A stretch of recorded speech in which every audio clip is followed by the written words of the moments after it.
on Twitter or something today. It was like Black Friday deals. I was like, what?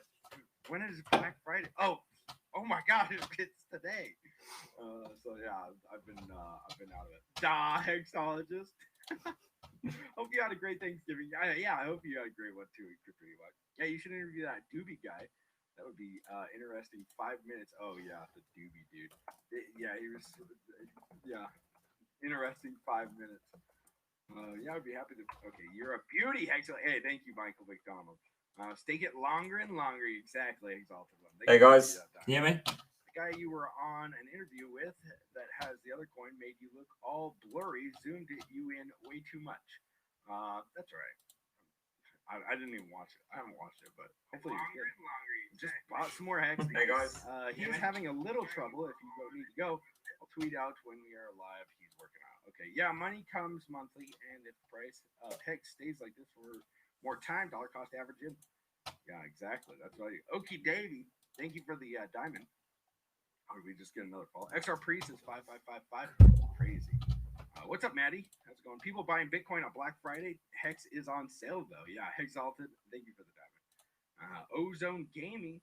Thank you for the follow. That's pretty crazy how you got the your profile with the crazy the crazy profile avatar thing. Open that booty. Can you hear me all right? Let me turn Hexo down. Yeah, I've just turned it down as well.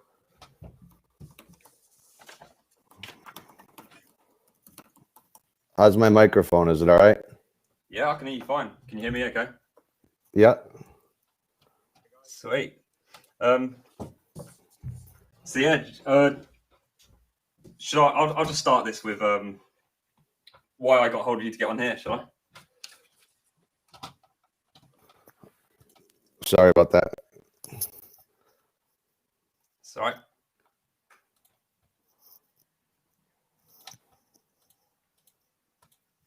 Can you hear me now? Yep. You're good? Yeah, I got everything else off. You got a way to see the different chats that feed through from DLive or YouTube? Yeah, I can see. Oh, all awesome! That, yeah. That's awesome. Well, I can't. So yeah, pretty much. I saw you on that 24-hour stream, and as soon as I listened to the story that you said on that 24-hour stream, I was like, I've got to get hold of this guy because that was amazing. I was like, Thank you. Did you? What did you think about that 24-hour stream anyway? It was incredible. I very thankful to be a part of it. That was really great of Hexo to include me in RG3. Yeah. You know, I'm pretty new to the crypto community, and I spend a lot of my free time watching, you know, nightly Hexo and RG3 and Discourse are on Monday, Wednesday, Friday, and they've been popping up a lot more now too. So that's pretty cool. I used to, you know, drive a lot and just be looking to waste some time, but do something constructive. And when I found Hex and then the community that was surrounding it, it was like a short-term dream come true, you know, to get on the 24-hour stream. And it was exciting. You know, this is a really cool platform for all of us Hexicans to communicate. And I had a really good time. So, and yeah. I should also thank Ski Cat as well, because that was an unbelievable donation. He donated me 500,000 Hex. Did he? That was, wow. Yeah, that was really incredible. So I staked that out for 11, 12, 13, and 14 years. And yeah, I had a great time. What was your experience with it? Well, I'd only just finished work that day, and when everyone sort of came online, it was already 1 o'clock in the morning. I stayed up till about 4 or 5 watching it. But yeah, I thought it was amazing. I thought the guys were doing really well. I looked back on in the morning when I woke up, and they looked like they were kind of hanging a little bit. yeah. Being up so long. But yeah, I thought it was amazing. I was waiting for the big payday for a while, but I didn't get as much Hex as I wanted. To be fair, beforehand, I kind of didn't really know what I was doing with it until it got to the end. And I was like, click. You know, when you have the epiphany moment, you're like, that's what it does. so you made it in time. You did stake it? The build up, the last like 2 months, I was trying to get as much money into Hex as I could and stake it. But yeah, I feel like I got a decent amount, so that was all right then. You know, you don't want to miss out, do you? Yeah, it's a good time to buy still too. I was anticipating the T-share price to maybe double, if not more. So it did about a 1.5x. So Yeah. with the price drop, you know, much more than 50%, it's actually as good of a time as I've ever been in it to still get involved. So yeah, I've been getting the odd bit every now and then. Yeah. Just to pump it up and just putting a few 555 nice. stakes down. But when I didn't know what I was doing, I've got like a couple of 2 and 3 years as well. So all my other ones are 5555. Yeah, it's nice to have some come out every once in a while. You know, you want to see that ladder and look forward to something every year if you can. You know. Yeah. Well, I did one stake when my mortgage is renewed, so you can see That's how awesome. it paid out. Good idea. But yeah, when I saw you in that 24-hour stream, you spoke about debt and how Hex had like this really amazing impact on you. And I was just wondering if we could go into that a little bit more, because before I got into crypto, I struggled a bit with debt as well, and it was something that affected me for about 6 or 7 years. And now I'm sort of like nearly seeing the light at the end of the tunnel, if that makes sense. Yeah, absolutely. I am still in debt, just to be clear. I'm not debt free. I do live a life of no fear of economic insecurity, which I attribute to, you know, mostly to God, to my 12-step program, and finding Hex allowed me to pay myself in the future. So I made my first stake August 17th, I believe, and it was only a couple days after I was suicidal and just basically at the bottom of my entire life emotionally. Yeah. I had a brain injury. I died in a car accident where I overdosed on fentanyl. And as an untreated alcoholic, I went through the recovery of the brain injury on a lot of different medications. So it ended up making me suicidal. And, you know, I found Hex from my good buddy, Paul. He, you know, asked me if I ever heard of Richard Hart or Hex. And I went home and I had just recently bought Chainlink and Ethereum. I was just getting out of the stock market. I was a Robinhood day trader, you know, spending 16 hours of every day combing through the different markets, the world news, watching, you know, everything I could find to try to get the latest news so I could buy that and then try to sell it the next day. I was flagged as a day trader, which I didn't realize you needed a certain amount of money in your account in order to move in and out of a security more than 3 times in any given week. So I was looking for something that, you know, didn't have a time frame where you could trade, so it didn't shut down. And I found Coinbase, and you know, back then they were only holding my funds for 7 days, so I had just gotten into that the week before. So that night, August 17th, I had a little bit of money to move over, and you know, I like to do things, get into things, and work them how they're designed. So when I saw that Hex was designed to stake for a maximum of 5,555 days, I just did that. And so it was really cool what happened to me. I wanted to see that stake come out. I made it for my daughters. I made it for my 2 little girls. And, you know, being in this suicidal state of mind that I was, I didn't know if I was going to be around, but by the grace of God, through my close-knit fellowship, through the 12-step program, and then, you know, having the ability to pay myself in the future, it gave me a new outlook on life. And, you know, I have been in debt when I made, you know, minimum wage, and I've been in debt when I've made 6 figures, and it seems to scale up. So I had a terrible fear of financial insecurity when I was making 6 figures and spending more than I was bringing in. And, you know, I learned a lot through that process. So I'm looking forward to sharing that tonight, you know, what my particular experience was with that. Okay. Yeah, because I've me with my debt, I took on a project with me and my friend, and no bill was under £1,000, and then, you know, I kind of used my credit card, and I was like, I'll subsidize that, and I never managed to pull anything out really, and I ended up in more debt than I could pay each month, and your standard of living just goes down. And when I got into cryptocurrencies, I started to put in a little bit every now and then, and you're cutting up a little bit. Do you have any background programs open that you could close, or anything you could do? Close a few. One sec. Is that better? It could be on my end as well. Just close Telegram as well. Is that better? Can you hear me? Yeah, go ahead. I'm sorry. I just wanted to make sure that I could hear everything you're saying. Yeah. Yeah. So my story with debt was I took on a project with my friend. We did a pub in Brighton, UK, and every bill was £1,000 or more, and I took on more debt than I can actually pay, and my standard of living just went down. So I got into crypto, but I didn't start off with Hex when I first got into this, but I'm into Hex now, and I think it's going to make me a lot of money in the meantime. I love the fact that you can just sit back and have it staked, and you get paid every day. I think that's amazing. And just to let you know, you've got some amazing support in this chat, by the way. I can show you a few of the things that people are saying if you can see the stream. So, awesome, thank you. I can see it. I've never used Restream before, so this is pretty cool because all the different chats are coming through on here.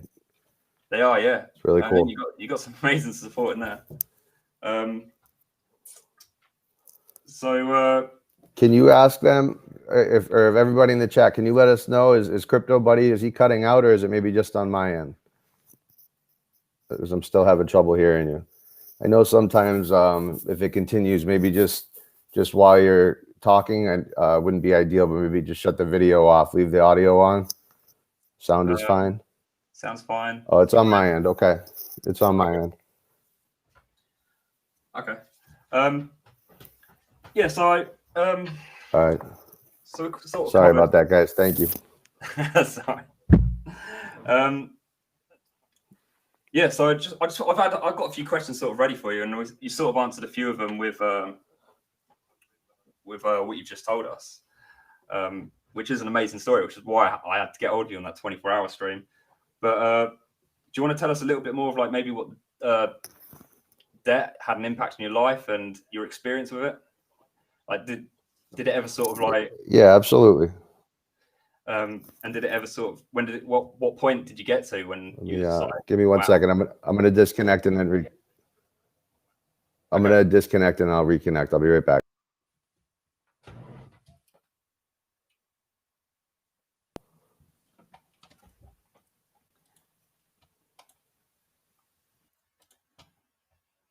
Cool. Play some background music.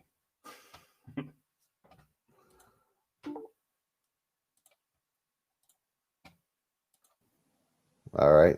Hopefully that works better. Is that better? Yeah, I have funny internet at my house for some reason. I still haven't figured it out. I usually shut my modem off and restart it before I go live. I didn't do that tonight, so I switched over to another signal. But did you ask just to give a little bit of my experience with being in debt? And yeah, sort of like when your experience with debt. At what point did you realize it's sort of an impact on your life, and did it like lead to anything or contribute to anything? Yeah, I heard you say using a 12-step program. If you could explain maybe a bit of that, did you reckon it contributed towards that, or? Yeah, I think I grew up from a very wealthy family, and I was very spoiled, right? And I didn't know that what we had. I didn't realize, you know, how hard my dad worked and what a major impact he had made for our family. I was always trying to keep up with somebody else that had more. So from the time I was young, you know, I was always spending more than I was making. And I got into, the good thing about what I did was I got into credit cards when I was young. And I got a few credit cards from 18, 19, 20 years old. And that helps to build credit. So I got into credit cards. It didn't matter if I started to make more money, I would simply just start to spend more. And the feeling of being in debt was overwhelming, to the point where I got married in 2015, and I had recently been in $20,000 to $30,000 credit card debt in that year before that. And that was because of my poor decisions with basically drugs. I used to have $1,000 a day habit with opioids, and So in, less than 30 days, I spent $30,000 and nothing to show for it afterwards. I did thankfully clean up my act and, stop doing drugs back then for a little while, but I was still drinking. And so at that time, I was a marketing director. I did website development, search engine optimization for a manufacturing company in the Northeast. And, I always wanted to make more. And when the opportunity presented itself that the general manager of the facility left, I was promoted to the general manager. I had a 6-figure income. I made a bonus of half that sometimes. So what I'd love to get through to anybody, that's just starting out maybe is just like what happened with Big Payday with Hex. I was counting my chickens before they hatched. So I was always thinking that the amount of money that I was made was incrementally going up. So, the thing that's just out of reach for me that I should be saving to purchase, but I buy on my credit cards, I went through with that purchase thinking that this waterfall, this snowball of money is just going to keep growing and growing. And so instead of saving anything, I continued to buy, vacations, expensive dinners, just wasting the money really. And never happy either, never comfortable, always looking at my Excel sheet. I had a Excel sheet for my finances that had my income to my debt, what was due on what day and all of my different bills, what do they add up to? And I remember coming home and staring at that for hours daily. And it was a terrible place to be. It was living in fear. And I get that, yeah. I think that excuse me, I think the great thing about my story of what I'm grateful for is the dynamic arc in it, right? It's I had to go to my absolute bottom in order to be open to find God. I felt like I was cursed. I felt like all the pieces in my life that put me together had all simultaneously fallen apart. And then I would blame God, and I was not thankful. I wasn't grateful. I wasn't helping other people. I was really just all about me, just me, me, me. And what can somebody do for me? When is someone going to help me? When are things going to get better for me? And thankfully, being in that beaten down state, mentally, emotionally, I was able to open up and ask for help. I went to a 12-step program. I won't say which one in particular. It's against our credo, but it's a very well-known one. It's helped millions and millions of people stay sober. They're all very similar. And what I did was I asked for the help of my sponsor. I went up and told them that I had accepted that I was an alcoholic and that I was willing to do anything that it took to remain sober. And, God started to open up right there to me. There was enough similarities between my story and my sponsor's story that I got pulled into this unbelievable brotherhood, this fellowship of men who had a lot of sobriety under their belts and wanted to share that with me. And they wanted to do it for free. It was the opposite of what I was used to. There's no course that you can buy, to get sober. It's by the help of other alcoholics. And the way that you stay sober, remain sober, is that you give that away also for free. So, I attribute my sanity and my sobriety to my 12-step program and to God. And, God works through people. And as I was just learning about through that 12-step program, how to let go of my financial insecurity, I was brought on to Hex.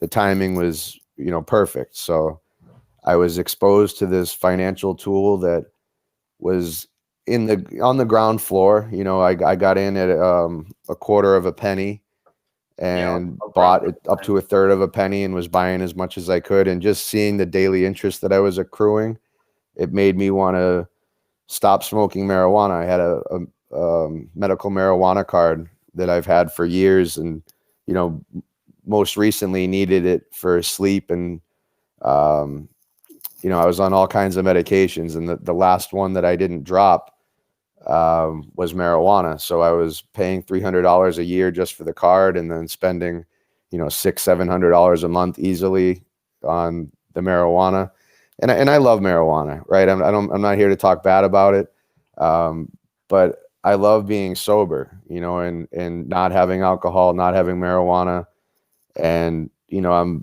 I still have a long way to go. There's still days like, you know, yesterday being Thanksgiving, I was alone. I wasn't with my girls and with my wife.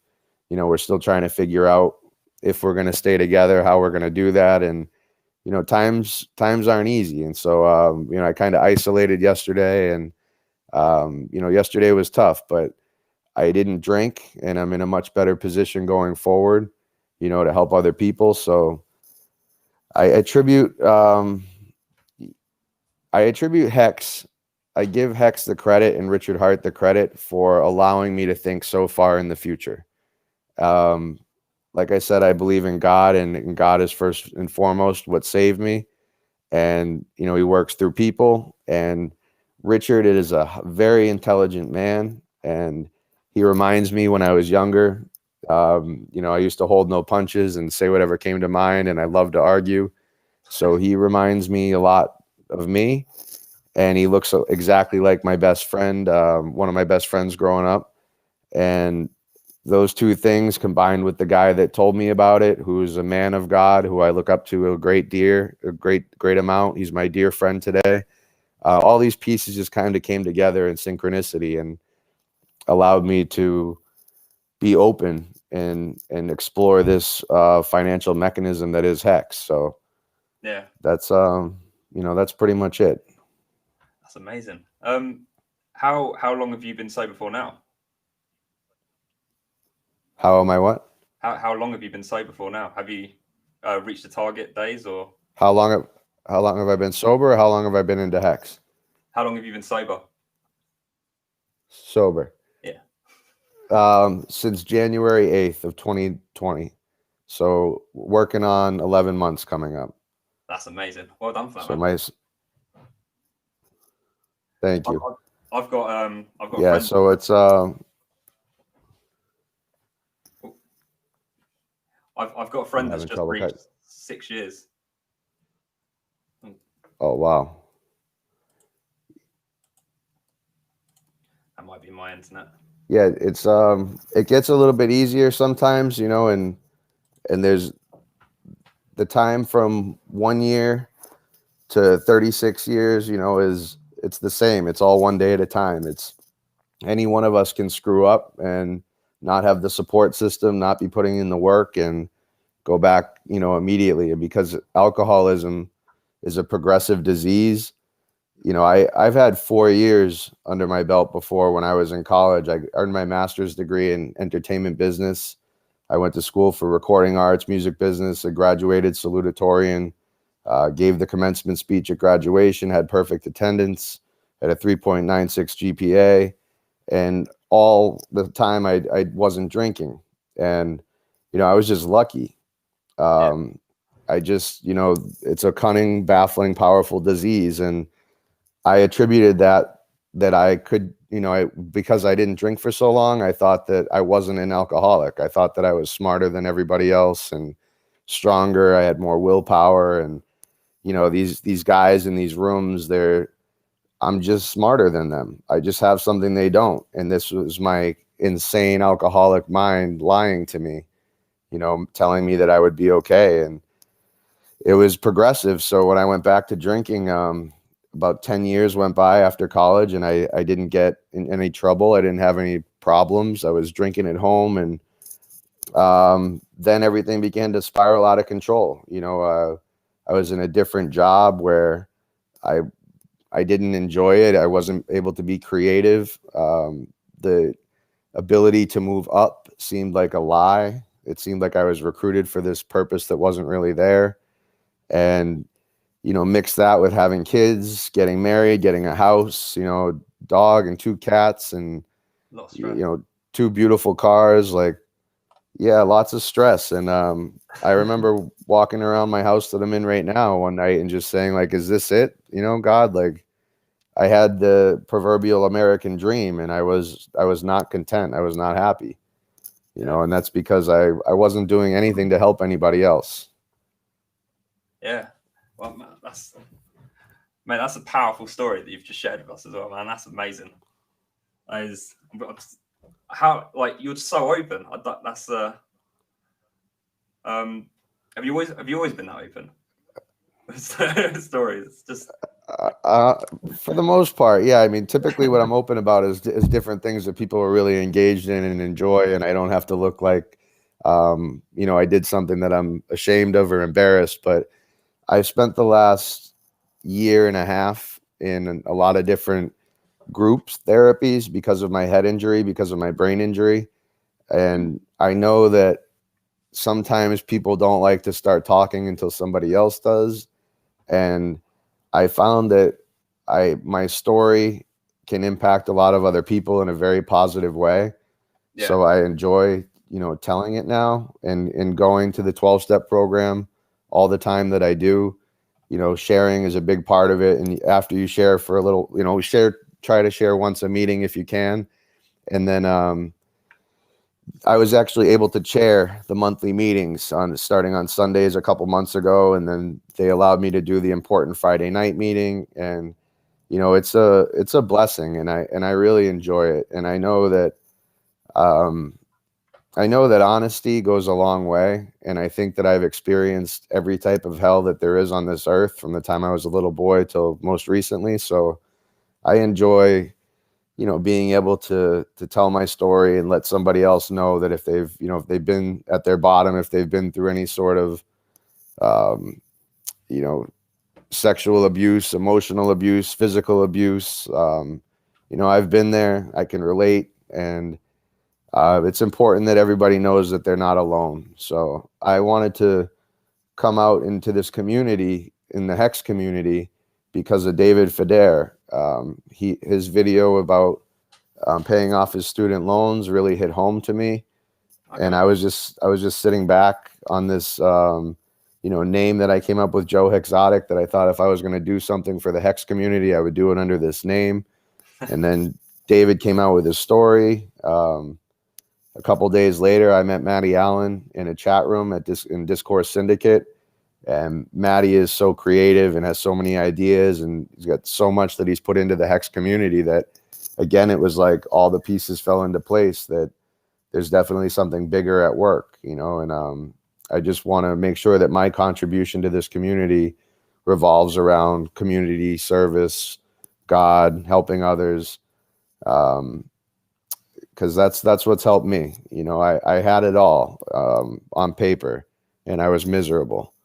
And now I don't have much, and I'm happy. So I got a long way to go still. I'd like to have both again. I'd like to have my family back, my girls back, my wife back, and I'd love to see Hex keep pumping and mooning. And I think everyone will see Hex but pump. what's cool about this whole trip is I have inner strength now, and I have a community that I can fall back on. And it's not just the fellowship that I'm a part of. It's every night there's something going on in the Hex community where, I can be involved in a chat, and people, they know my name and I know theirs. And, it's great to be a part of it.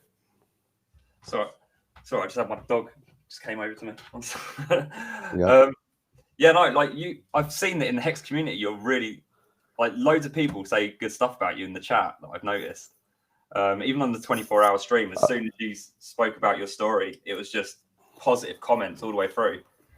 And I've noticed that the Hex community just has, I think it is by far one of the best communities that I've seen to do with crypto. Everything is so positive. And yeah, even right now, we've got 76 people watching, and I imagine most of those are people that are invested in Hex. It's just so positive. It's such a good feel. And man, you've answered most of my questions already. Well, I guess something that I thought about, because we talked a little bit before, you and I, about what we were going to discuss. And, I mentioned building credit and how important that was. And I know a lot of our community is maybe my age or older, but there are some younger guys. And it's important that when you're 18, you start building your credit, and you don't need to max out your cards to do that. You just need to get an account one every year, keep that account open, keep the debt low. So, try to never be over 20%. If you can even be under 10%, that's even better. And try to start thinking about paying yourself in the future now. And Hex is the perfect mechanism to supplant that, idea into our minds that it's not about instant gratification.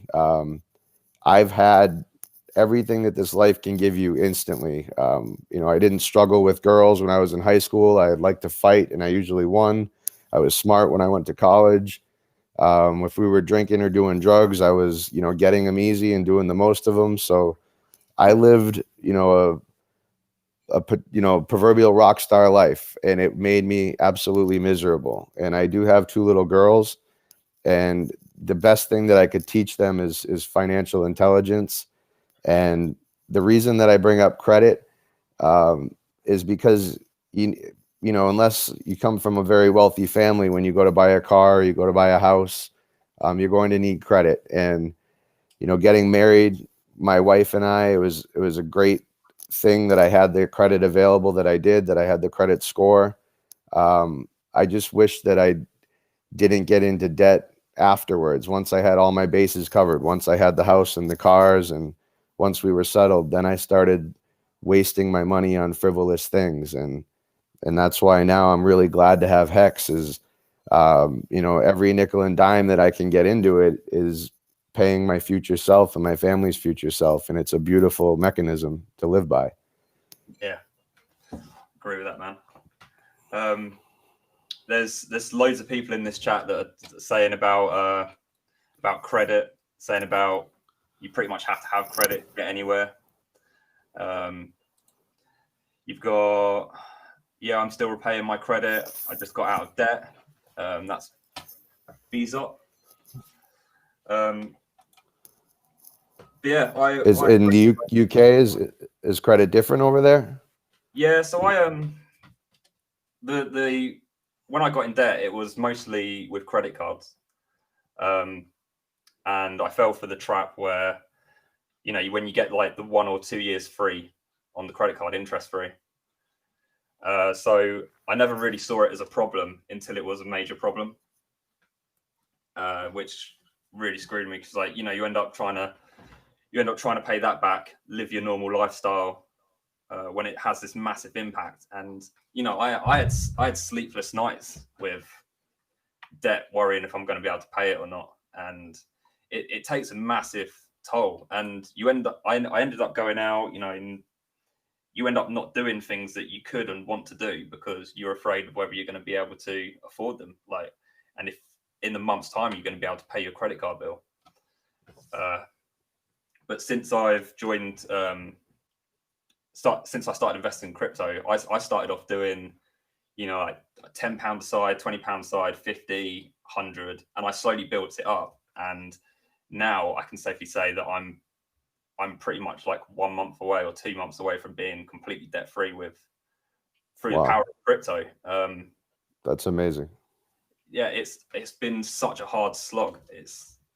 I don't recommend it for anyone, to be honest. But yeah, I went a slightly different route. I started off like everyone, you get into Ethereum or Bitcoin first. But I kind of went towards the TRX side of things and ended up going through Bankroll, which is a DeFi project. And I made quite a lot on that, and that paid a massive chunk out. And I think everyone benefited from the Uni token drop, didn't they, through MetaMask? Oh yeah. That helped. Absolutely. I managed to sell. I think I got about. I think I got $2,400 from that Uni token drop, which was good. That's incredible. That's approximately what I got too. Yeah, that was a good feeling. Yeah. When that happened, I had just been to a meeting that Saturday morning before, and I decided that I wanted to go adopt a puppy. And so I went down to what I thought was a shelter, and outside they have these big signs, adoption, save a puppy. So I walked in with my mom, and I find this puppy that I thought was beautiful, and I asked to hold her. And I'm holding her and I fell in love with her. And I said, okay, well, how much is the adoption fee? And the woman kind of laughed and she's like, this puppy's not up for adoption. I was like, well, what do you call it? Like a donation fee? And she's like, no, this is a retail store. The adoption, the adoptive dogs are in the back. And so I had already fell in love with this dog, and I'm not in the position. I was actually not even back in my home at the time. I was out of my home because of COVID, and so I'm unemployed as well through COVID. Not living at home, and I thought that the best thing that I could do was to get a puppy, because my wife and my girls and I were not all a family at that time. So I ended up saying that I would take the dog, and she said the dog starts at $2,200, and I said, like, wow, okay, I'll take her. And then she's like, well, I said starts at, but this one is $2,600. And so I said, because I can't say no, just the way I am. I fell in love with the puppy. I figured it would work out. So that was that Saturday, and that morning meeting was led by a woman named Iris. And so Iris led this really great 12-step meeting. In that meeting, this guy shared about, just believing, having faith in God, and not that God is going to materialize into money, but sometimes, some places, just crazy things happen with money if you just believe. And so when I walked into that place to get my dog, the woman that helped me, her name was also Iris. And I've never met another Iris in my entire life. So my puppy's a blue heeler. That's the type of dog she is, an Australian cattle dog. And she has a big white spot on her head, like the third eye. So I wanted to name her Iris, and I had to figure out how I was going to come up with $2,600. And so that was on a Saturday. And then Wednesday, I couldn't pick her up till Thursday. And every day I wanted to go and visit her and hang out with her. So I did for a couple times each day. I'd go and spend 15, 20 minutes with her and just cuddle with her and hug her. And, I couldn't wait to bring her home. And then like the realization hit me on Wednesday of how irresponsible this was financially, that I was just like, this was just ridiculous. I didn't have $300, never mind $2,600, So that was a Wednesday, and I had tears in my eyes as I was driving back, and I was going to tell them that I couldn't take the dog and I was sorry. And then I went, to hold Iris for the last time, and, I couldn't do it. I couldn't say that I wasn't going to take her. So I just believed that, like, I don't know what's going to happen, but something will happen. It'll get figured out. And so that was on a Wednesday. On Thursday, the next day, I went to pick up Iris. They let me pick her up at like 3:00 in the afternoon. And at 8 p.m. that night, I got news of the uni drop, which was, 400 coins at approximately $3 each at that time. And thank God my Coinbase account was locked, because when it's locked, you can't take anything out. And because I had been overextending myself continuously, they kept locking my account. So I would have sold those coins immediately for $1,200. But because my Coinbase account was locked, I sold them 24 hours from then for $2,550. So it was unbelievable. It was exactly the money, pretty much exactly the money that I needed to get Iris. And, those things happen in my life a lot. And, that amount of coincidence is just so improbable, all those things to fall into place like that that's why I have a lot of faith today. And I'm glad we sold it when we did, because I see the comments, it just went crashing after that. We got out at the right time. It hasn't even come back. Well, I think it hit $4 the other day, but it hasn't hit the 5.5 like it has before. So I think we sold it at a good time. Although it did pump up to $8, I think, at one point, didn't it? Yeah. That'd have been amazing to get that one up. Yeah.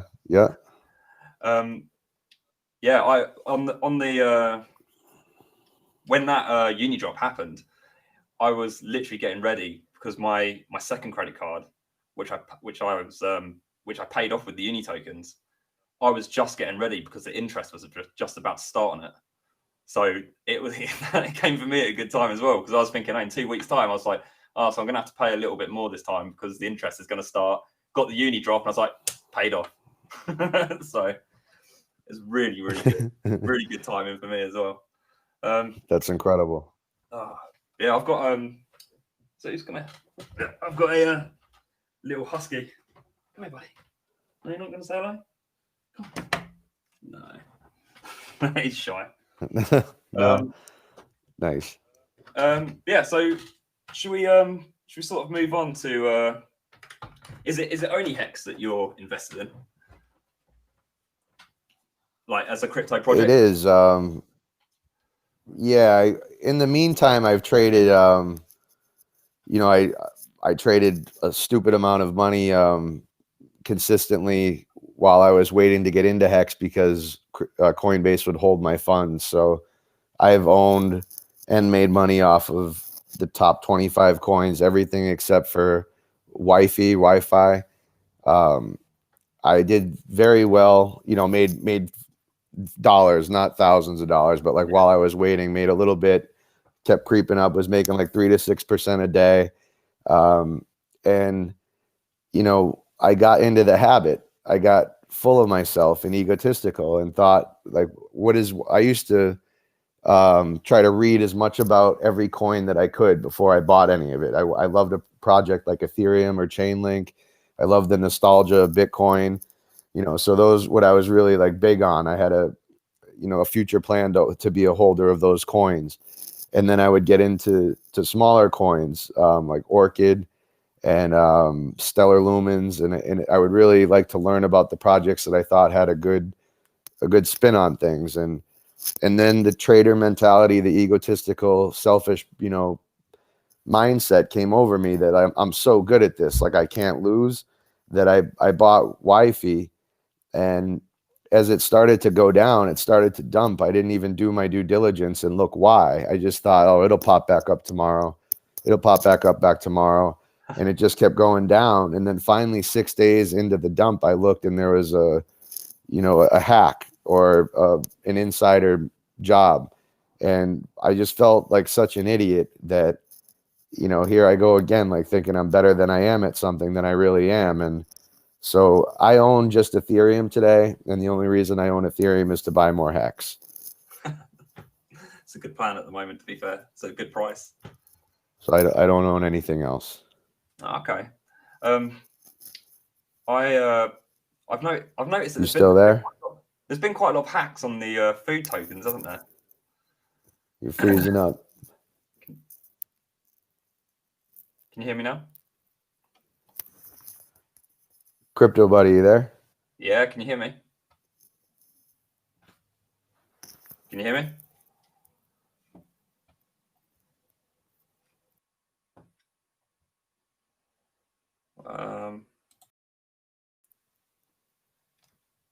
Can you hear me now?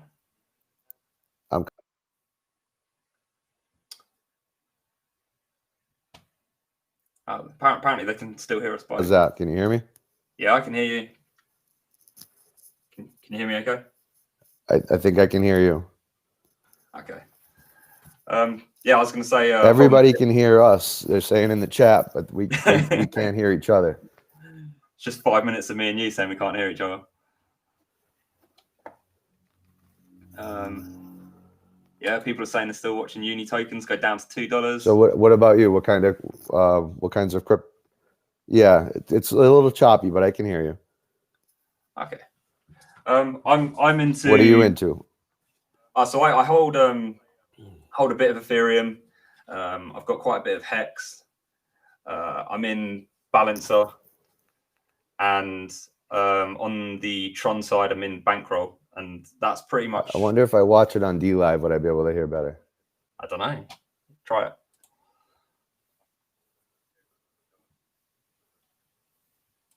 Can you hear me now?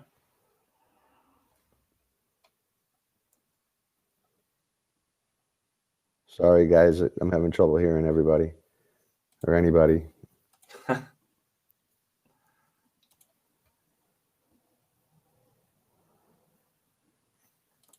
Anybody?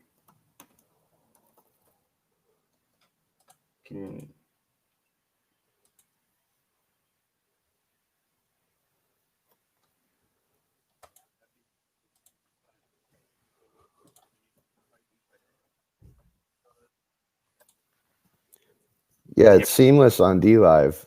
There's no choppy video. The audio seems to be working, but between you and I, it's hard for me to hear.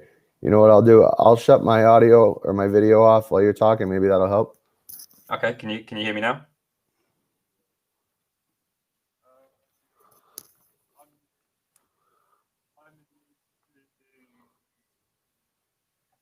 Is that better? Or did you want to exit and then rejoin? Because that seemed to fix it before.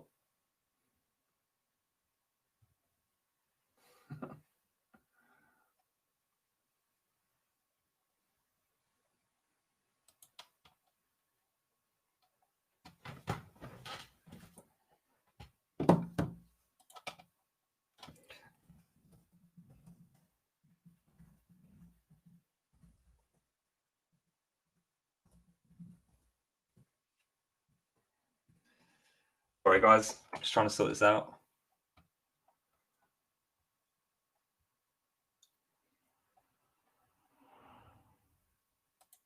Okay, Joe's just going to exit and then rejoin.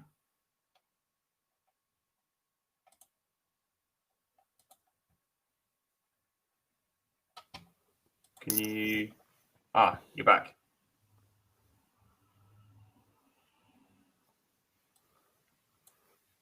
Can you hear me now? I rejoined. Still choppy though. It seems like you're in like slow motion. I know there's no way you're talking that slow. So, what's going on here? What should we do? I haven't got anything else opened. Let me close that. Has that made it better?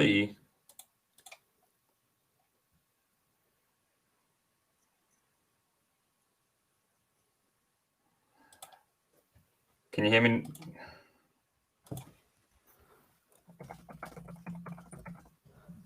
I'm back. Yeah, can you hear me? I can hear you, but it seems like you're going in slow motion. I don't think that you'd be talking that slow. No.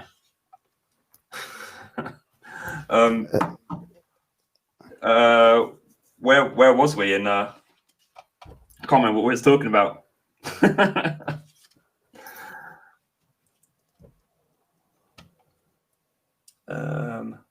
Hey, crypto.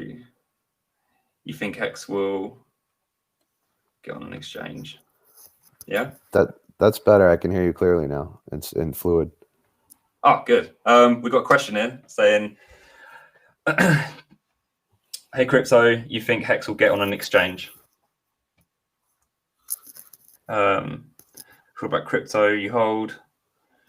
Oh, okay, yeah. Someone's just spoken to us about the crypto that we're holding. Yeah, so the crypto that I'm holding Ethereum, mainly because I was getting into Hex at the time. I've got into Balancer, and on the Tron side, I'm in Bankroll, which is the one thing that I'm into on the Tron side. And then I also hold a few other currencies in in my Binance at the moment. But yeah, that's pretty much it. You go through Binance? Yeah, I was just about to ask you, what do you go? What would you recommend you go through? Especially in America, I think you have to use Binance US in America. Ooh. If you use Binance. I don't know, because I only use Coinbase, and they used to keep my funds locked up for 7 days. Now they keep it locked up for 14 days. I thought it was because I was misusing the system, but then I onboarded my father, and they hold his money for 14 days also. He's in another state. So I've used Wire one time when I was down in Florida, but that's a $500 a week maximum, which would be, more than enough if I wasn't trying to get in at the end for big payday. Yeah. So I can't really recommend a great on-ramp for fiat in the United States. There just isn't one. Yeah, I do use Binance, but I have someone here has just put not your keys, not your crypto. But today I can officially say that I did buy a ledger today. So nice. So cold storage will be coming my way. But yeah, I don't know, here, like, I've had a few friends that I've got into crypto here, and I've always said to them the best way to buy it is go through Binance. I noticed that Coinbase did their classic of when Bitcoin pumps, it goes down again. Yeah, that's got to be scary for somebody that's just getting in. That's got to be very scary. Yeah, I know. Like, you put your money in something and suddenly you can't access it. Like, that's just crazy, isn't it? So the whole market is pretty scary. I remember the first time that I sent Ethereum to my MetaMask from Coinbase, I was just kind of dumbfounded that this was all going to work, that I'm going to send this money through the air and it's going to pop up over here. And if I mess up any one of these numbers, I didn't even think about copying and pasting it. I actually typed it all out, and I had to double check it and triple check it. And so, I mean, I was a complete noob, and I was freaked out. I think it might have actually been a Bitcoin transaction or something, my first one doing, because it took a very long time. And, I just remember thinking, like, I told my mom about Hex and told her, I spent a few $100s getting into this Hex, and it seems like, 25% of it just kind of goes up in the air as like the angel share, because there's Ethereum fees, there's a staking price, there's the amount of money to send it from one to another. And, I was making very small stakes without the realization that, a $3 in gas doesn't make a lot of sense for a $10 stake. Yeah. So I need to kind of keep in mind gas prices. So it's a lot to put your faith in. And, once you get the hang of it and see it work, I can build trust in it. And then I've had, transactions get stuck, and I try to speed them up, and then nothing happens. And in fact, sometimes they come back as a failed transaction. I lose my ETH, I lose my gas. So it's been a learning curve. And now I feel like I have too much confidence, because it's any little mistake. Like, thank God there's copy and paste of the ETH addresses, because without that, I don't know how we would do business, Every time I send to an address, I have just this paranoia where I'm just like, right, I'm only going to send the minimum amount just so I got it right, and then I'm going to save the address. Yeah. That's a good idea. With Ethereum, I think I've kind of set myself to like this £100 or $100 limit. So I always move around hundreds rather than tens, if you know what I mean. Yeah. Especially the last couple of months, like the Ethereum gas fees have been insane. It settled down for a bit though, didn't it? Yeah. But I noticed it started kicking up again the closer it got to big payday as well. Yeah, I paid $35-40 back in, I think, September, maybe October. And then it was back down again. And then I heard it was up to 50-60 recently. Yeah. Thankfully, I wasn't making any stakes or end stakes during that time. But, it is what it is. If you're in your last little bit and you want to get in and it's $40, it's $40, Yeah. So it's what you get for staking late, which is what I had. Right. So I had but the annoying thing is I'll be completely honest. I got into Hex. I didn't really know what it was to start with, but I ended up buying really early. So my first lot that I bought, I staked it for, one day after big payday, not knowing what I was doing. And I've made quite a lot on that stake, especially with the fact that it just pumped in value and stuff as well. And right. But yeah, all I did is, as soon as I got the big payday and I unstaked it, I just staked it again. So keep the divs coming in. Yeah.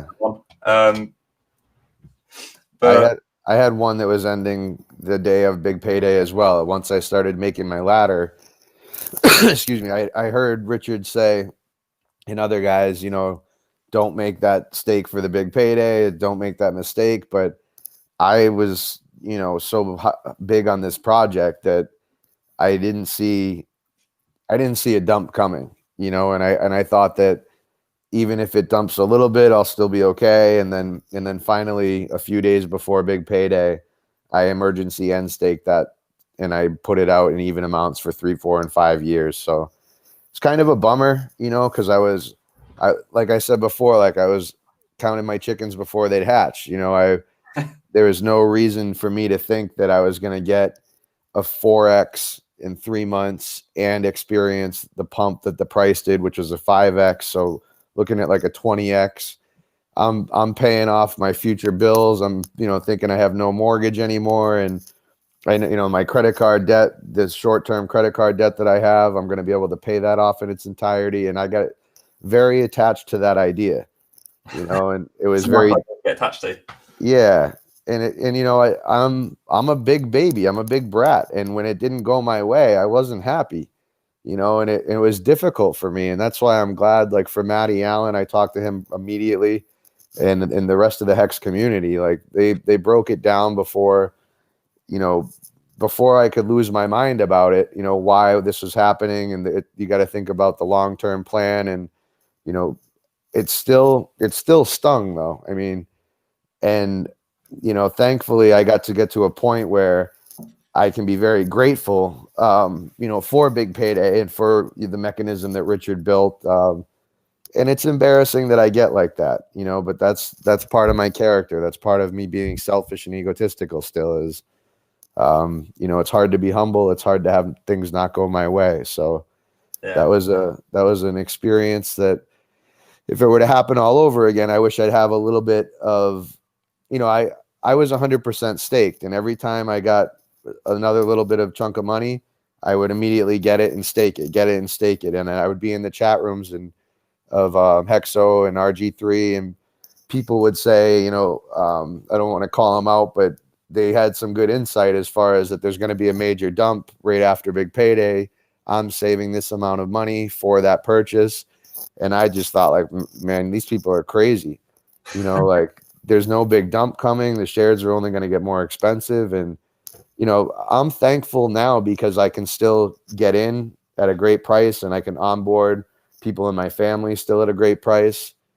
It was difficult though for like somebody like my dad. I just got in at about a penny. I told him about it for the last 3 months, and when he started to see the level of money that I was making, he started to FOMO in, and and he bought it at a cent, and it had already reached 1.5 cents, and so now it was on its way down, and I didn't know what to say.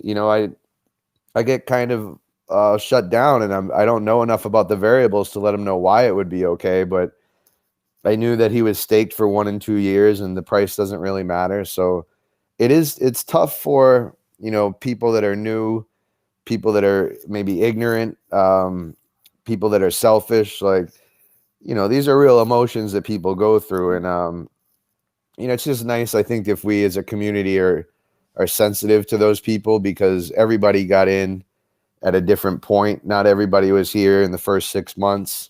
And, we want to keep onboarding new people. And I think the community, RG3 in particular, funding Jim, Kareem's a superstar. Oh, Kareem was hilarious on the 24-hour stream. He is so smart. And you might be listening to him. Yeah. I mean, he should really do his own show. But those guys, just as a group, they've gone through this before, and they have a great way of putting me at ease and everybody else. And, we have a great community that we can iron these things out. And, I don't know anything else like it. It reminds me of the fellowship that I'm a part of, and also the church, the Bible study that I go to. I get this like overwhelming sense of love in these places.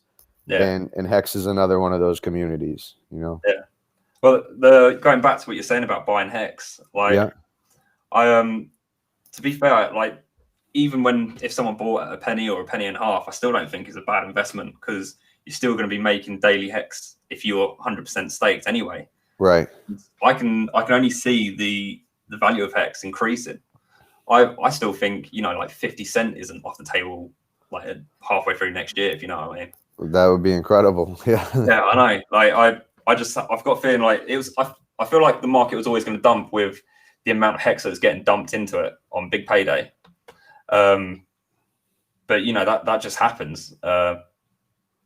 And from this point now, like, it's in a bit of a slum, but it's sort of like curving off now, isn't it? Like, I think Hexo was saying that on his stream just before. And it looks like I reckon it's just gonna go up and up. and people realize what they're missing out on, and they'll just get involved. But yeah, I don't know. What made you get involved in Hex anyway? Who was it that made you get involved in Hex? I think you might have said.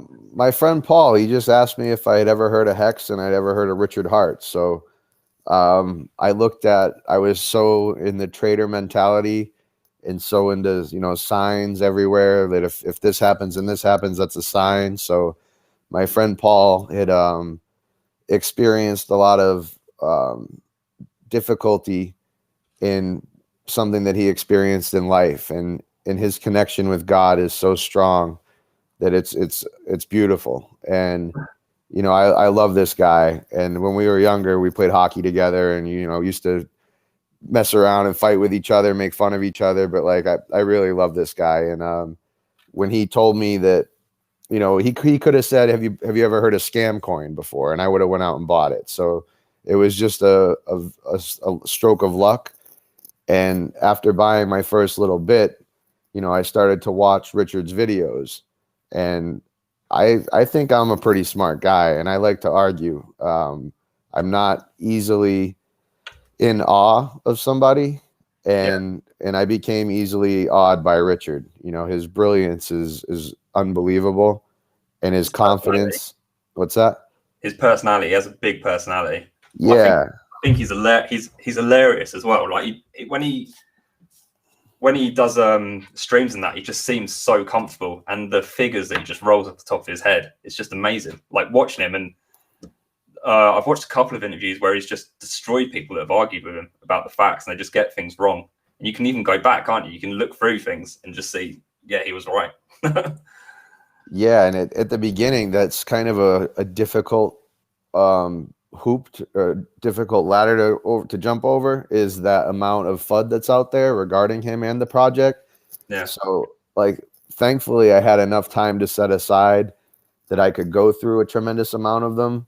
But Richard's character, is off-putting to somebody like my mom, one of my friends that wanted to onboard. And then if you mix that with the amount of FUD that's out there, they easily just pass over it. So I feel like I'm very lucky to get in at this point, because I see through, the crap, and I know how, when I see somebody that's as smart as Richard, I want to be involved in their project.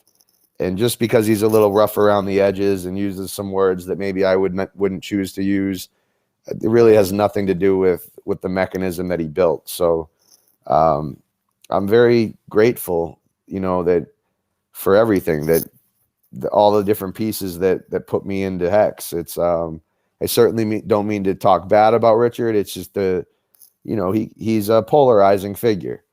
You either love him or hate him. And thankfully I'm on the side that loves him. And I'm very grateful to be involved in Hex, and not just because of money either. Like Maddie and Al and I talk about, my mental health is in a better place. I'm open to using this idea of programmable money to better my spirituality, to better my physical being.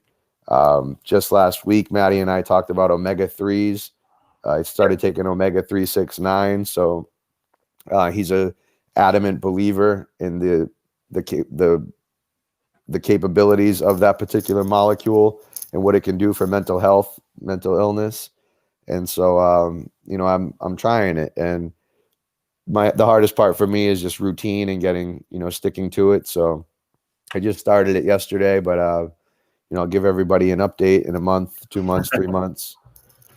But this, Maddie's brilliant too. And, when somebody like Maddie gets inspired by somebody like Richard, that's when we have like these real explosions of ideas. And, it's amazing what's to come because of this. It's not simple, but I'll call it simple. The simple financial invention is going to have exponential mental, spiritual, and physical positive effects on this world. And it was really cool to see Richard, in the 24-hour stream when Maddie was talking to him. Richard was surprised by stories like mine and like David Feder's. That's not something that he ever thought about, about this being a tool for mental health. So that's a surreal moment for me to have maybe been the one that inspired how Richard feels, regarding that, because as a tool that he's made helped save my life. I can imagine in my 12-step program, I want to share the way I do in there because I want to get very good at it, very comfortable. So that way, when the future guy walks in the door that it's his first day, I can go up and welcome him and I can give back to him like my sponsor gave back to me. And it's really cool that Richard's opened the door for a community of very eccentric, creative, varied life people, to all come together and start to create. And this is just the beginning of that. It is, yeah. It's like I said before, it's amazing community. I saw from the 24-hour stream that there was a group of them met up, I think, last week. And yeah. And have you seen all the photos? Yeah, everybody's a little hard on RG3, but they are funny. They are funny. I had no idea dollar cost was so tall. And then they made some ones where RG3 is, really tiny, and some where he's really tall, like standing on that little platform, isn't he? Yeah. Yeah, that's funny. Oh, I saw it on Twitter and that was just hilarious. Cool. So I don't really know what to. So what would you say are your long-term goals, sort of with Hex and for the future of investing? I take it you've stopped trading, because I stopped trading as well. It's kind of a losing game, really. Yeah, I did stop trading. I don't even actually own ETH right now because I bought ETH because I'm used to it, because I would buy it, hold it. Whenever my 7-day window is up, get some Hex with it. But this time, not that I saw the dump coming because it was happening as I paid notice to it, but I don't even own ETH right now. I got out of ETH the day before Thanksgiving as it started to go down, and I just have USDC. I'm not even comfortable really holding anything right now, because it is so short term. So my what I'm going to do in the future with Hex, and this is like I should say before, none of this is financial advice. This is just what I'm going to do. Yeah. I have a nice staked out ladder for 1 to 10 years where there's a pretty healthy amount that comes out once a year. In retrospect, I wish I would have done it multiple times per year just to stay more involved with it. And then I have a weaker years 11 to 15. I was able to stake a tremendous amount with the 500,000 Hex that Ski Cat donated me. So now my years ladders 1 through 14 are really strong. And what I'm going to do going forward is I'm going to dollar cost in, like dollar cost crypto and Hexo, talk about. And how I'm going to do that is every week send a little bit of money into Coinbase. If it's $10 that I can afford a week, then that's what it'll be. When I get, $100, I'll buy some Hex with it if the price is right. And I don't really care too much where the price is, because like we talked about already tonight, that, anything under a cent and a half to me is a great bargain. So I'm trying to get in as quickly as I can, as much as I can, but just for conversation's sake, if it were to jump up to a penny and a half tomorrow, I would still be getting in the same way. I would still be trickling in, and I would make all of my stakes now that I have the comfortable ladder that I do from 1 to 10 years. I would focus only on 11 through 15, and mostly I'd love to go 5, 5, 5, 5 all the time. And I certainly don't want to be the one to recommend not to do that. If you look at the charts, there's quite a glacier forming, an avalanche at that point. So I would like to be having my stakes end not when there's a lot of other, huge liquidity about to come on the market as well. So I do plan by looking at those charts. Yeah. You got a question there? Okay, cool.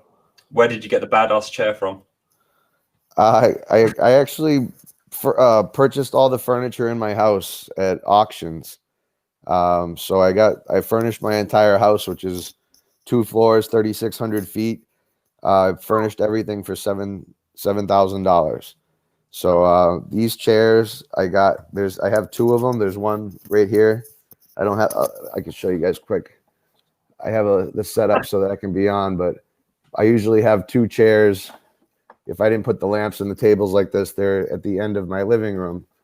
So this is my living room, and the chairs that I'm sitting in are $245 each at auction, and they're hand carved. They're almost 100 years old, and most people don't like them. Most people, yeah, not. I mean, in the crypto community, I've gotten very good feedback, but my friends and family, they're not a huge hit for us. So my wife and I, thankfully, we like this style of furniture, and it's a big, comfortable chair. So I love it, but it's funny that I was worried about coming online and where would I sit, what would I have behind me, and I did my Bible study one night in the chair here, and like everybody gave me such good jokes about it that I was like, wow, maybe I should try this for going online. So it was later that night that Maddie and Al and I went on for the first time, and the first comment that we had on our live stream, it was just a test, was Richard Hart, and Richard called out the chair. He said, "Nice throne." So I was like, all right, I guess this is it. That's a good way to be welcomed in. Oh man, I need to get myself one of those chairs. I need to get some better lights. I just told about the light behind me. I just took my regular lamps and put them close to me, so just so it can light me up like that. And talking about debt and finances, I've bought new furniture before at all the different brand stores that you can think of, and it's junk. Most of it's junk. So there's a lot of handmade furniture in the United States, especially I'm in the Northeast. There's a lot of it here, and you can go down to different auction houses, and they'll have estate sales where somebody it's 180 to 100 years old has passed away, and the furniture that they've had their whole lives, they're selling it all in one place, and it's amazing the deals you can get. So I got my washer, my dryer, everything that you can think of in my house has come from somebody else's house, and I think that's a great way to save money. You're buying a better product. This thing is unbelievably made. It's unbelievably heavy. I'm going to have it for the entirety of my life, and it's already been through somebody else's entirety of their lives. So eco-friendly as well. Yeah, absolutely. And I do the same thing with clothes too. I mentioned the other night when Maddie and I were on, I believe that I buy clothes on eBay. I buy Tommy Hilfiger sweaters and things that used to be $150. I buy them for $15, and there's just that mental aspect of getting over buying used.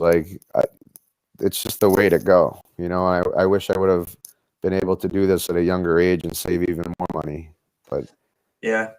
I wanted to share that.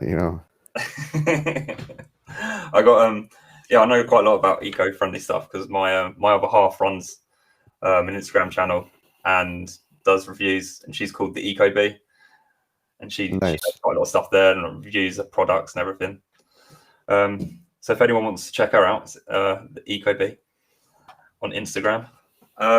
Awesome. But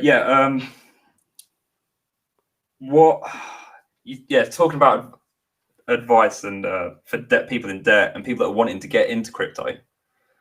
Getting back onto that subject, what would you suggest for someone who's new, someone who doesn't know what they're doing?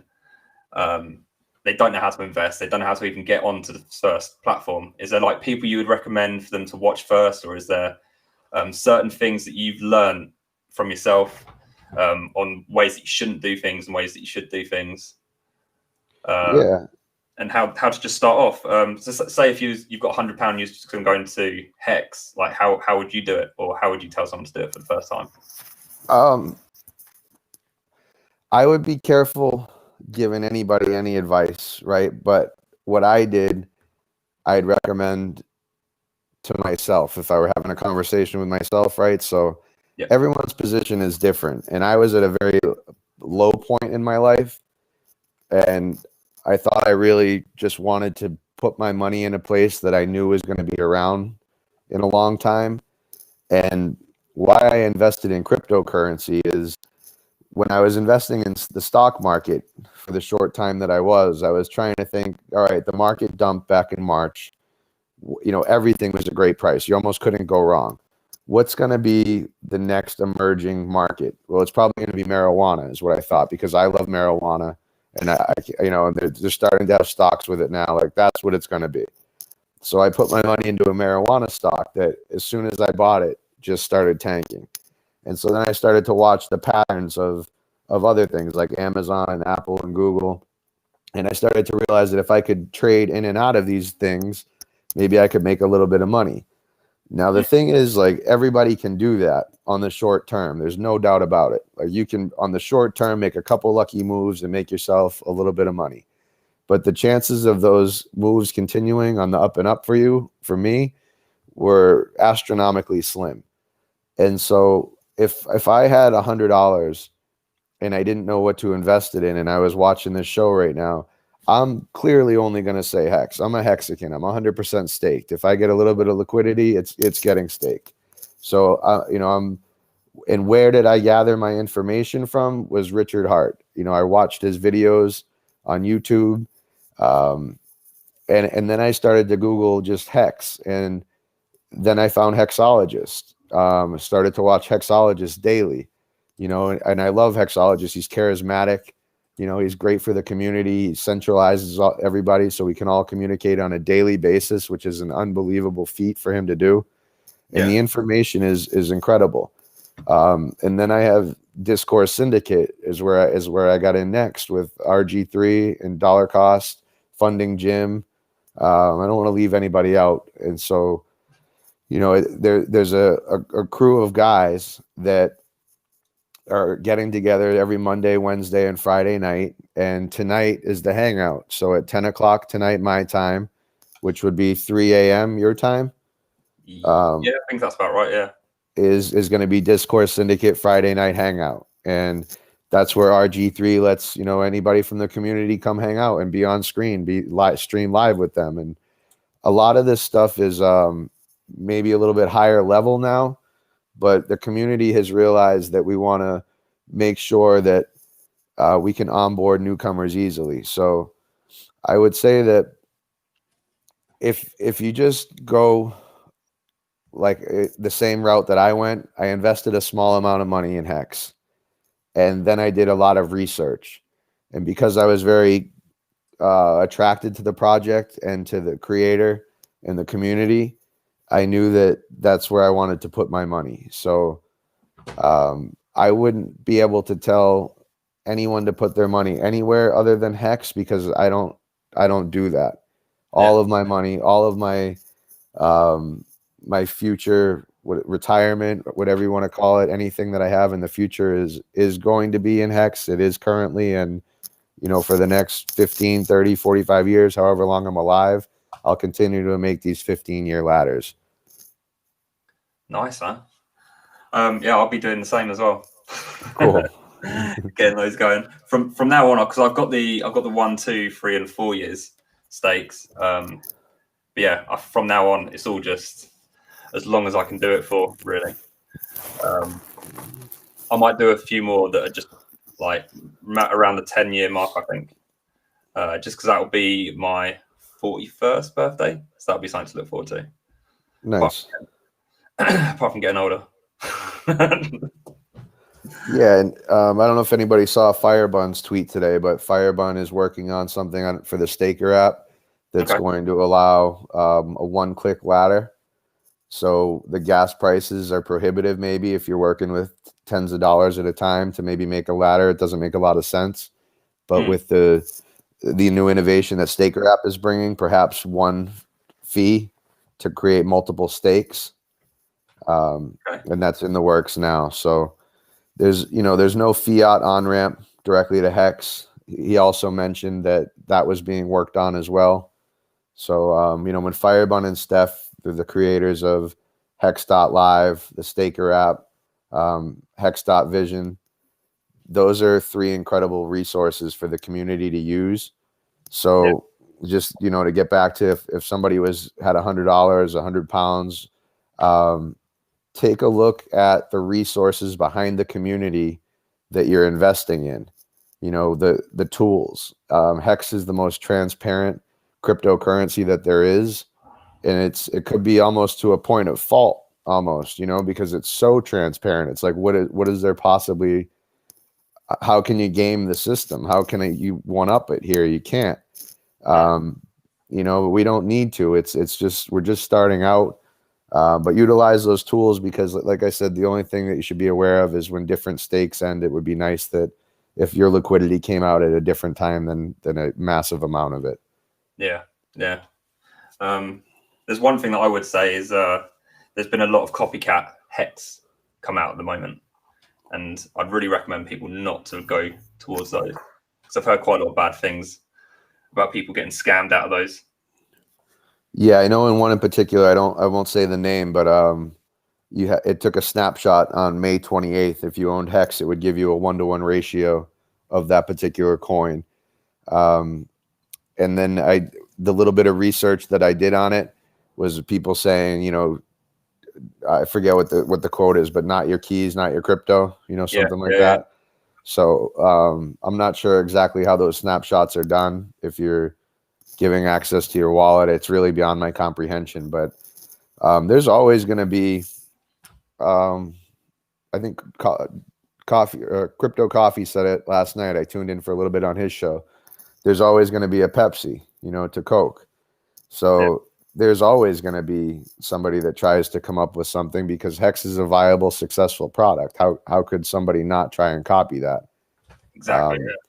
What separates Hex from any of the, you know, wannabe Hex coins is our founder, and then our community, and, you know, that first mover advantage that we have. We are a community of very creative people who are online. We're supportive of one another. You know, like tonight, Hexo, you know, put his audience into this chat. I mean, that's amazing. You know, he doesn't have to do that. I'm not paying him to do that. I just, you know, let him know we were going online, and that's what he wants to do. And Discourse is the same way. They support everybody in the community. And, you know, if you go on Twitter, there's a lot of people that hate the Hex community, that hate Hexicans, and you know, negativity in the Hex community doesn't exist within itself. There is no Hexicans fighting with one another. There is no, even Nagabo, you know, came out and was disruptive to the community, and Discourse had him back on, and, you know, now Naga's out, you know, shilling Hex. And I think it's because there's nothing else like it. You know, there is no other community like this in the world for anything that I've ever been a part of. Yeah. And that's what's attractive to me. Yeah, it is so positive, and there is, especially on Twitter, it's everyone's, not only does the Hex community give out good advice and they help one another, especially like as you said earlier with that 500,000 Hex donation that you received. You know, they just know how they have fun on Twitter as well. It's like not a serious place to hang out. So if you are having a bad day, it's like you can go on there, you can listen to D Live, you can go onto Twitter, and you can relax as well. But you're also talking about, you know, important stuff as well, and finances. And I think it's great to have that mixture of just being able to sort of chill out and tune out, but as well make good financial decisions. I think that's really good. Yeah. Yeah. So where do you think the future of crypto is going to go then? Do you think it's going to get taken on, mass adoption, or? Yeah, I think it will, but you know, my speculation is it's going to take longer than a shorter period of time to do that. It's the fiat on ramps are unreasonable. There's a leap of faith that goes into putting your cash into a digital product, which my background, you know, I'm a web developer, I'm recording engineer. I work on a computer most days, all day. So it makes sense to me. I was around in 2009 when Bitcoin came around. As a drug addict, I was certainly made aware of Bitcoin, and I thought that's all it would ever be. And I think it still has a stigma of that to get over, which it's gotten over quite a huge hurdle with that. Yeah, But I don't see why that came about, like, because you look at you look at drug trades and stuff like that. It's like, what is the most common currency that's ever used for drug deals? It's the US dollar. Right. And it's it's like people can say that about Bitcoin, that it's been used for that, but it's like, you can't separate the two. They can both be used for it. Right. But yeah, I had heard that all of the cash in the United States is actually sprayed with cocaine, liquid cocaine, because of I forget what the reason is now, but like you can test any dollar bill and you'll get actual cocaine on it. And I used to think that was because of people, partaking in it and through the method of a dollar bill, but then come to find out that there's some other larger reason for that, perhaps, which I'm failing to remember right now. Yeah, and then Bitcoin I thought was an anonymous currency, so if I'm going to go buy these drugs on the dark web, I'm going to use this Bitcoin. No one's ever going to know. And then come to find out years later, thankfully I never did, but come to find out years later, every transaction is on the blockchain and everything can always be seen forever. So that was quite a. Was it last month? All that Bitcoin move from Silk Road, I think it was. I think it got seized, didn't it? I'm not sure when that was. I did hear about it, but my time frame's a little tough sometimes for me. Yeah, because of COVID, what day of the week it is just completely gone for me. Yeah. There was today that the Chinese government seized $4.2 billion of cryptocurrency. Did you see that? No, I haven't seen that. No. Which is approximately 1% of all crypto. So they're building up in China. They got 1% Bitcoin, 0.73% of the Ethereum in the world. So that's somebody said on Twitter, I don't know if it was Johnny Chaos or maybe it was Richard, said that they should burn it, just like they do with the drugs when they seize them, because they're just going to end up dumping it on the market and it's going to be terrible for pricing. And so that's a lot of crypto coming out of China in the past 24 hours. I don't know how much that has to do with the current dump that's happening right now either. Yeah, that's a good point, actually. That's a good point. I didn't hear about that, but that is a very good point. One of the stories I've been looking at was apparently Venezuela is using cryptocurrency to trade with other countries at the moment because of the hyperinflation that they've got. Yeah, I saw that today too. I don't know much about it, but go ahead.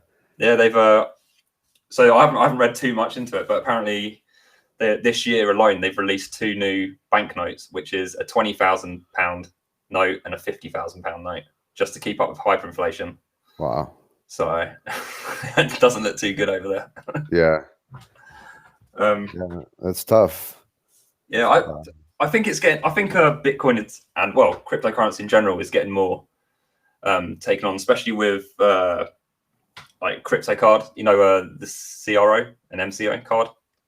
No. So like this one. Have you seen that before? No. So with this one, it's what you spend on it, you get rewards back in crypto. You get to pick your crypto? No. So what happens is you load your card up, and then when you can spend it in shops, and then you get 2% cash back in cryptocurrency, which goes onto your card. So you can then sell it into ETH or Bitcoin or whatever you want to sell it into. Oh, is it its own crypto that's unique? Yeah, it's CRO. I think it's the 14th or 16th biggest crypto at the moment on the market. Oh, okay. But yeah, I've been using that quite a lot. But I feel that's quite a good introduction for people. Yeah, it's that's capitalizing on a good market. That's for sure. I don't know if something like that is available here in the U.S. Have you heard that it is? I think it is. Yeah, I think. Yeah. I think okay, it is. Cool. I yeah, know Hexo just said something the other day about a card. Oh yeah. Yeah. I think there is a couple. I think there's a couple of them out. I can't. The names of them are gone at the moment, but yeah, I think there's a couple of them out. you get Spotify for free on it and stuff like that as well, and they pay you that back in CRO. That's pretty cool. I put all mine into Ethereum, then put it straight into Hex. So, Awesome. so that was like $100 free there. I was like, nice. Yeah, I feel bad telling everyone to get a credit card at a young age because the ability to not spend money on it is very difficult. So, yeah, you know, I guess what I've learned is that it worked for me because I never got into trouble as a young guy until I became an opioid addict. So I guess, you know, take that with a grain of salt. I don't want anybody to go out and open a credit card and then, you know, find themselves into heavy debt like you were talking about. So yeah. No, that's the reason why. When I saw you on that 24-hour stream, I was just like, I got to talk to this guy because I wanted to do a little stream for myself, and I saw you talking about it as well, and I was like, I can sort of relate to this guy already on a slight level, but your story is a lot more exciting than mine. But yeah, I just think it's a good story to just say, like, you know, you don't need to go out and get a credit card. Like at a young age, if you can start investing and to save for a future, that is a good start, and it's a good direction to go in. Rather than just getting a credit card and later on down the line, you know, you get all these fancy offers of a year's no interest, 2 years no interest, and they try and lure you in with that, don't they? And then as soon as that comes along and you need to pay that interest along with paying off the minimum balance as well, you're stuck and you're in a hole, and you need to sort of figure out how to do that each month and work around it. And it eats at you. And I think it's something that needs to get talked about more.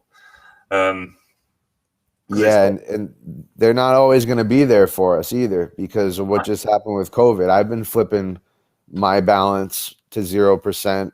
If I have 4 or 5 cards that I can do that with, I'll, you know, some have a balance, some don't. I'll transfer it over for a 3% fee, carry it for 0% for 12 to 15 months.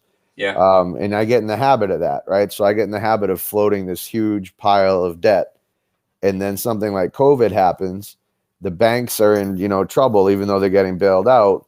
And then they shut that faucet off for me. So then all of a sudden, when I'm actually unemployed, you know, down on my luck, isolated from COVID. All right, well, thank God I have all this open credit with all these different banks because I've been doing what I was supposed to be doing and building my credit my entire life. And I've never had a late payment, not one time. I have an excellent credit score. I have no problem, right? And I have, you know, with one bank in particular, Bank of America, I have a large amount of open credit with them. I have multiple car loans that I've gotten through them. But they were the first ones to shut down a program like that, you know, not even offer it at all. And so it is, you know, they're not our friend. That's for sure. And it's a slippery slope. It is because you get comfortable spending on those cards as well. That's the other thing. Because you're just like, I've got the money on there. I've got the money on there. And you try not to think about it. And then it's only when it becomes a natural problem is when that's all you can think about. And I found it really hard at night to sort of switch off and not think about it, if that makes sense. So I'd always be thinking of ways of how do I pay this off? How do I get this down quicker? And you can't turn off, and you go down. And there's quite a lot of people that I've spoke to, which they said their health has deteriorated because of the because of debt. And yeah, it's something that needs to get talked about a little bit more. And the banks are kind of irresponsible with what they do anyway, lending it out. But I definitely see crypto as a way forward to helping people not go down that hole. And so I started. My brother had a little boy last year, and I've got a Tron wallet open for him, and I've just got some crypto in there, just building up for him nicely, just in case. Awesome. So I started that up for him. So I think it will be the way of the future. It's got to go that way. The banks can't sustain what they're doing. I think that's a beautiful idea for us all to do things like that. Like if we have nephews and nieces, you know, you just said it, and RG3 does it for his kids and for his nephews and nieces, and I'm inspired to do that. If I'm going to give a Christmas present, I love Christmas time, but the whole present giving and receiving is not my favorite. But something like that is different. You know, it's It's like, I'm going to give you this thing now. You're going to have faith in the future that it's going to be worth something. And then really it's like a lottery ticket Yeah. that will pay off in some way. And why people play the lottery is just like, it's worth my dollar to think about for 10 minutes. What if I had enough money to not worry anymore? And it's like that little bit of time that you pay for. And this is much more than that. You're giving someone, if you a 5,555-day stake, that person can, think about that for the years to come, and you can keep dollar cost averaging into it, keep putting into that small amounts. And I mean, that's a beautiful idea. I really like that. Yeah. I with the presents and stuff like that, it's, he's one. So, I could buy him some plastic toy which will get thrown away next year. I don't see the point in it. And right. I thought this would be a better way of going around. And if it doesn't start going out, I keep an eye on it. But if it doesn't go the right direction, you can cash it out into USDT or whatever to keep holding the value if things do start going wrong. Right. So I think it's a good long term solution of getting around not getting around presents, but you are offering them something still. So. Well, we talked about I won't go too much into detail, but like Venezuela, what the United States and the IMF have done throughout the world is go to different countries and exploit them by taking advantage of their leaders, offering their leaders tremendous amounts of money to take advantage of their natural resources. And somebody like Venezuela, the reason that they're experiencing hyperinflation is because of that. They've had economic hitmen come in from the United States, possibly the UK, in cahoots, and spread this across the world, that now everybody's paying up to this system that only benefits a few. And I think that more people are going to be educated to that fact as time goes on. And then because cryptocurrency is potentially an alternative to that function, then I think people will really start to utilize it at that point.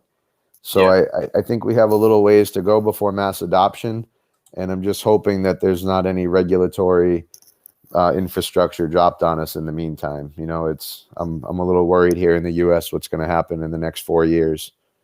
I know that there is I forget what it's called, but it's like a capital gains sort of tax.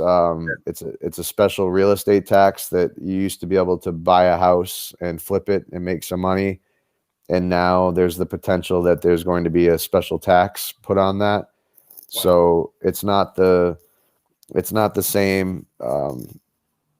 It's not the same as anything that's been around for a little while, but it has been out before. And so I don't know if that's going to be adopted to every cryptocurrency trade that was made. If we had to pay a 35 to 40% tax on any profitable trade, that's a lot. So that is a lot. Yeah, that makes it not even near. Well, you'd have to make a lot for that to be worth it, wouldn't you? Yeah, and I don't know the ins and outs. I'm certainly not a tax expert. I know with a security, you have to hold it for more than a year in the United States, and then then it's a different tax bracket when you cash out. So I know that I'm going to have to learn before February, March what the intricacies are for crypto. So it'll be interesting what I learn in the next 6 months. But I use the Hex community a lot. Wendy's for Tendies. I forget who else, but there's people that have helped answer my questions regarding that. There is going to be a tax. I thought that basically any money that I made inside crypto, I was going to get in it and get out and not have to pay taxes on it. But that is certainly not the case. So if it wasn't for the Hex community, I wouldn't have known that. Yeah. I forgot what I was going to say. Yeah, going on about what you were saying about the effects that you've got in America, in the UK. I think our national debt has tripled. I think just over the COVID period. Wow. I know that there's been talks about taxing crypto here as well. When I think it'll be for when you put it into your account, you have to claim it about at the end of each tax year. Yeah. I don't know how tight they are on that, to be honest, but it's something that I'm going to have to start looking into as well. Yeah, it's this COVID situation has kind of messed a lot of people around, but it did also bring dips as well. As when COVID hit, crypto became Bitcoin became a really nice price to buy at. Yeah, absolutely. I wish instead of that marijuana stock that I purchased, I would have thought about Bitcoin. You know, it was about 6 months later, 5 months later, that I had the idea of crypto, and Yeah. I missed the boat on that one. Well, you know, to be fair, I did look at that, and I kind of thought that it was going to take off. Yeah. But I have heard that apparently the UK is one of your biggest suppliers for medical marijuana, which Oh, really? I'm surprised. I didn't know that. I would figure Canada. That's just something I've heard. I don't know if it's true or not. Wow. But I don't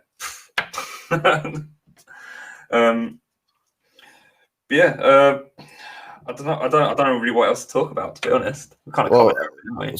As far as the marijuana, you know, what's not good for it is the large businesses, the commercialization of like Curaleaf, for example, is consolidating, buying all the smaller guys, and then what's happened. You know, not that I recommend marijuana, but when I was smoking marijuana, I would try to get the most for my money, so try to get the highest THC content that I could. Yeah. And you know, at the dispensaries here, it's all where it's legal, like in a state right next to me, it's legal. You can just go buy it. It's all $50 an eighth, but then it's 60 with the tax. It doesn't matter the THC count. Then in my state, where it's regulated to a medicinal level, you can buy cheaper marijuana with less THC. And so I always thought that was great, because I could, you know, spend a little bit more if I wanted and get the higher THC content, because I have a limited amount each month that I'm allowed. So I would go and do that. Over the course of the past year, I watched Curaleaf buy up all these other companies, and now they're getting rid of all the high content THC. And so the highest that you can get now at the dispensary, for the most part, is approximately 25% rather than 30 or 35%. Okay. And they're keeping the prices the same. So, you know, what I thought was going to be good for the industry to have, you know, big money get into it, is actually. Oh, wow.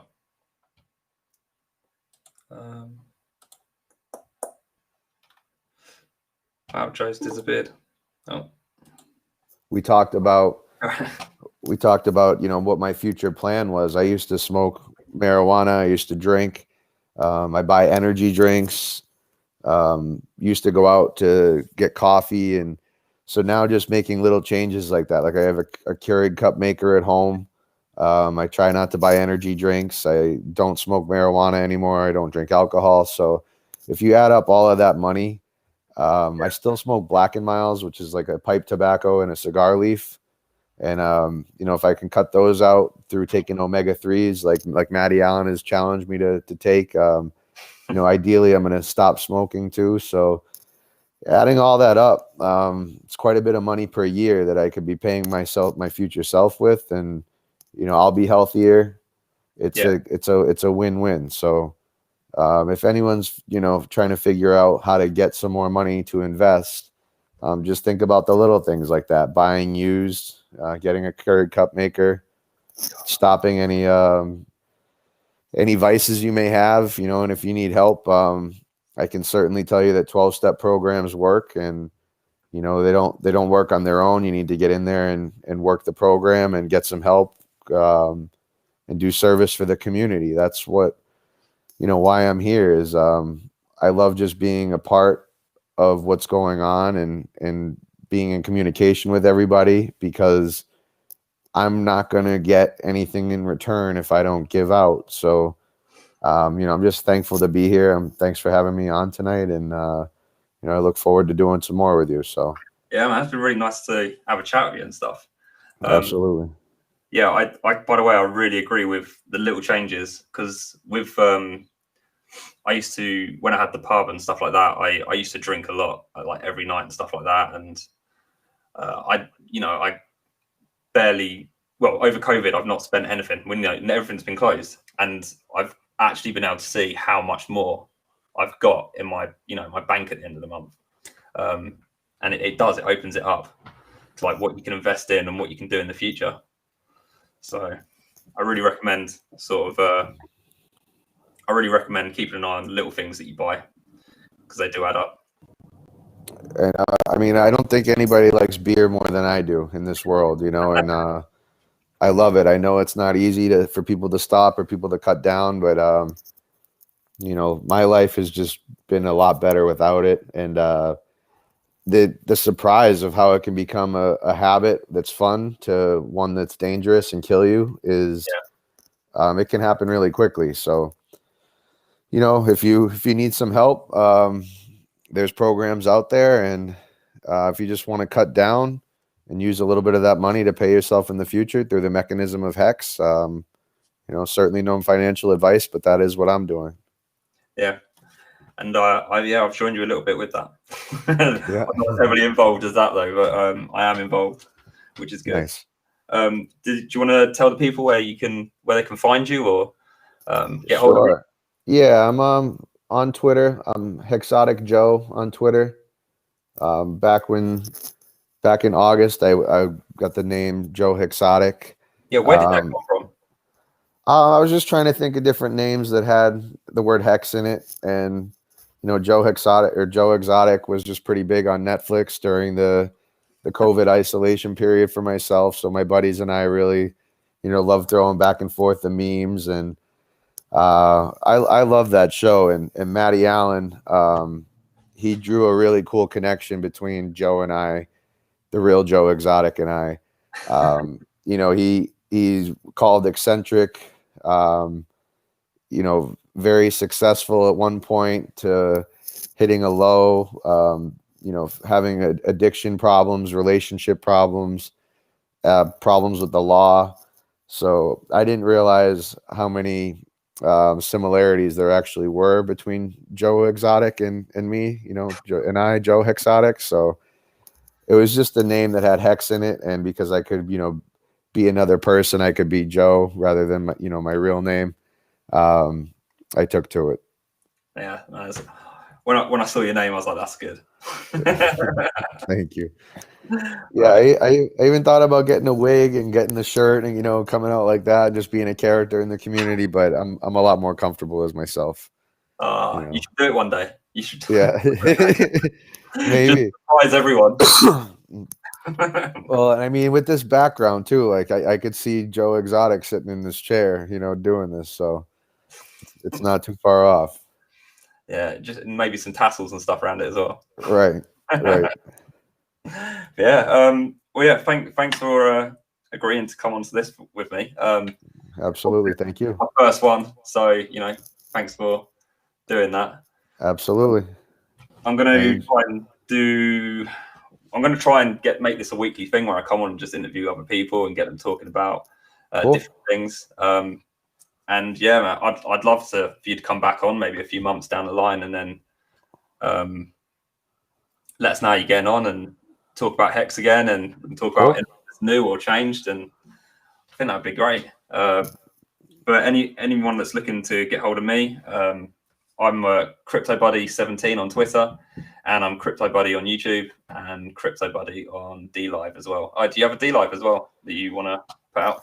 I do have a DLive, but for now it's just hextherapy.live, which will bring you to Maddie and Alan and I's mental health show, which is on every Thursday after the Hexologist. So we're doing different episodes based off of topics that relate to cryptocurrency, Hex in particular, that are Maddie, if anybody doesn't know, is a substance abuse counselor by day. And, you know, I bring the contrast being the substance abuser who's in recovery now. So that URL, hextherapy.live, will bring you directly to our show on Thursday nights after Hexo. Okay. I might jump on that and come say hi to you guys. Cool. Yeah, that would be awesome. Cool. Well, yeah, thanks for coming on and having a chat with me. And absolutely. And I'll see you in DLive and Twitter, and yeah, we'll talk again maybe in a couple of months, maybe after Christmas or New Year's. See how you're getting on, see how I'm getting on, see if I'm still doing this. All right, brother. That sounds good. Congratulations on your first show. Thank you. Thank you for everyone that came on as well. I didn't expect for it to stay above 40 and, you know, and get hit. I think we hit like 90 or something at one point. So that was That's amazing. awesome. And That's thanks great. to Hexo for giving us a shout out on there and getting people to come over. Yeah, thank you, Hexo, and thank you everybody for watching. Yeah. We'll see you tonight. And RG3's Discourse Syndicate will be in the chat, so it's going to start in 54 minutes. Okay, cool. I'll see you guys there. All right, guys. Thank Cool. you. Have a good night. All right, guys. Thank you. Bye.